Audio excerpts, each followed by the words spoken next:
If somebody has to have surgery, or if you're afraid somebody's diverticulitis is recurrent, getting worse, are there any preventive measures? What do we tell us to do as far as the GI tract to quiet it down for a couple of years, 3 years, 5 years? So, you know, it's an interesting notion because we've never truly known exactly why diverticulosis forms in the first place. We believe that it's increased pressures in the lower left colon. Why those pressures increase may be because of low fiber, but it's controversial. And so fiber has been a mainstay for treatment for many years, and we advise it in all of our patients in whom we identify significant diverticulosis.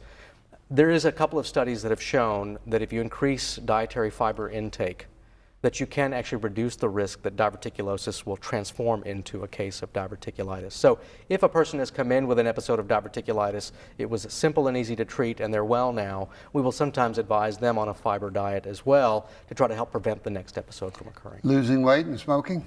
Those will probably help because they have been associated as risk factors for causing the first episode of diverticulitis in someone with diverticulosis.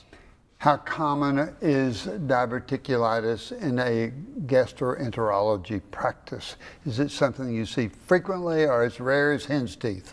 It's extremely common. It's the most common colon condition we identify. It's even more common than colon polyps in the United States and other Western or industrialized countries.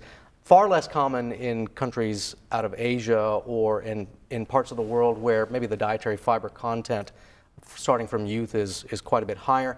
But for a gastroenterologist, both the identification of diverticulosis during a colonoscopy or the identification of diverticulosis complications like diverticulitis, very, very common part of our practice.